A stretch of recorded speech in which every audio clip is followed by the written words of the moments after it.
राधे राधे साथियों। भगवान गणेश का एक दांत टूटने के कारण उनका नाम एक दंत पड़ा है। पर क्या आप जानते हैं कि गणेश जी का वो अलौकिक दिव्य दांत टूटकर पृथ्वी पर कहाँ गिरा और वो आज भी किस स्थान पर मौजूद है? आज के वीडियो में इस सच्ची घटना से मैं आप सबको अवगत कराऊंगी, तो कृपया करके वीडियो में अंत तक बने रहें और वीडियो पसंद आए तो ज़्यादा से ज़्यादा शेयर करें, लाइक करें और सब्सक्राइब करें।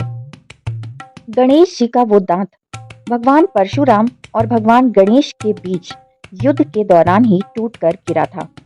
ये युद्ध दंडकारण्य के घने जंगलों के बीच हुआ था, जहां पर भगवान श्री राम ने भी अपने वनवास के 10 वर्ष बिताए थे। गणेश पुराण से पता चलता है कि ढोलकल की पहाड़ी पर गणेश जी का एक अद्भुत मंदिर है, जिसकी ना तो छत है और ना ही दीवार। वहां विनायक का खुला दरबार पूरी तरह से प्राकृतिक है। अब जानते हैं कि आखिर भगवान परशुराम और गणेश जी के बीच युद्ध का क्या कारण था, जिसे एक दंत लीला के नाम से जानते हैं।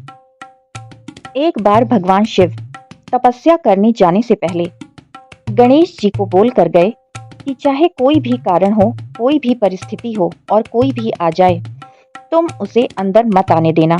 मेरी तपस्या में किसी भी तरह का विघ्न मत पड़ने देना। और ये कहकर शिव जी तपस्या करने चले गए। तब गणेश जी ने द्वार पर ही पहरा देना शुरू कर दिया। कुछ दिन बाद वहां पर भगवान परशुराम आए और शिव जी से मिलने का हठ करने लगे, जिसे गणेश जी ने अस्वीकार कर दिया। इस पर परशुराम को क्रोध आ गया और उन्होंने अपना फरसा निकालकर गणेश जी का एक दांत तोड़ दिया। गणेश जी ने परशुराम के फरसे का आदर करते हुए उसका प्रहार अपने दांत पर ले लिया, जिससे उनका एक दांत टूट गया। जब परशुराम का क्रोध शांत हुआ, तब उन्होंने सोचा कि ये क्या हुआ, गणेश जी का एक दांत मैंने तोड़ दिया। फिर उन्होंने गणेश जी को वरदान दिया और वो एक दंत कहलाए। भगवान गणेश का वो दिव्य अलौकिक दांत आज भी ढोलकल की पहाड़ी पर फरसापाल गांव में पड़ा हुआ है। यह स्थान छत्तीसगढ़ का दंतेवाड़ा क्षेत्र है। भगवान गणेश का जो दांत गिरा है, उस दांत के गिरने के कारण ही इस जिले का नाम दंतेवाड़ा पड़ा।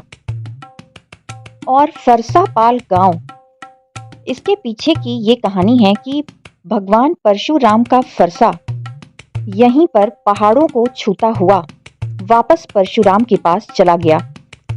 फरसापाल गांव के नजदीक जो भी पहाड़ी क्षेत्र है, वहां पर सभी पहाड़, चट्टान और पत्थर लोहे के बन गए हैं, क्योंकि उन सब से परशुराम का फरसा छूते हुए निकला था। इसलिए वहां पर हरियाली कम है और सभी पत्थर, पहाड़ और पूरा क्षेत्र लोहे के पत्थरों से ढका हुआ है। फरसापाल गांव को ही भगवान परशुराम की जन्मस्थली भी बताते हैं। ये दंडकारण्य का जंगल है। रामायण में दक्षिण कोसल के नाम से दंडकारण्य के इस जंगल का उल्लेख भी है।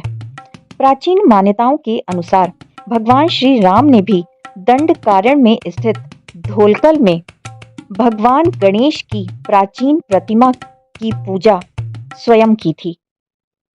परंतु इस स्थान पर जाना खतरे से खाली नहीं है। यहाँ लाल आतंक का साया है, मतलब यहाँ नक्सली इलाका है, मौसम की मार है और जंगली जानवरों का डर है। ऐसे में जान हथेली पर लेकर जाना संभव नहीं लगता। भगवान गणेश भगवान शिव की तपस्या में विघ्न न पड़ने के लिए जिस स्थान पर खड़े होकर पहरा दे रहे थे, उस पहाड़ी का नाम था ढोलकल। वहां के पहाड़ ढोल आकृति के बने होने के कारण ही उस स्थान का नाम ढोलकल है। और ढोलकल पहाड़ियों का आदिवासी स्वरूप ये मानता है कि इस इलाके में भगवान गणेश का एक दंत रूप ही उन सब की रक्षा करता है और वहां पर एक दंत गणेश की ही पूजा अर्चना की जाती है। यहीं पर भगवान गणेश की एक ऐसी मूर्ति स्थापित है जो 2.5 से 3 लाख फीट की ऊंचाई पर बनी हुई है। कुछ लोग उस विशाल मूर्ति को जो कि इतनी ऊंचाई पर स्थित है, स्वयं प्रकट मानते हैं और कुछ कहते हैं कि 10वीं शताब्दी के नागवंशी राजाओं ने ये मूर्ति स्थापित करी थी। और रामायण में भी इस बात का जिक्र मिलता ही है कि ढोलकल वाले गणेश जी की भगवान श्री राम ने स्वयं पूजा अर्चना की थी। परंतु इस नक्सली इलाके में पहुंच पाना और भगवान गणेश के उस अलौकिक दिव्य दांत का दर्शन करना आसान नहीं है। प्रशासन ने पर्यटकों की संख्या को देखते हुए इस स्थान पर गाइड तैनात किए हैं। यहाँ पर मौजूद गणेश जी की प्रतिमा दाएं हाथ में फरसा, बाएं हाथ में टूटा हुआ दांत, नीचे दाएं हाथ में अभय मुद्रा में अक्षय माला तथा नीचे बाएं हाथ में मोदक लिए हुए विराजित है। इस नैसर्गिक प्रतिमा को देखने के लिए 4 घंटे तक ऊंची पहाड़ी पर जाने पर मंडराते हुए खतरे के बीच चढ़ाई करनी पड़ती है। इस स्थान को और विकसित करने की जरूरत है और प्रशासन इस दिशा में कार्यरत है।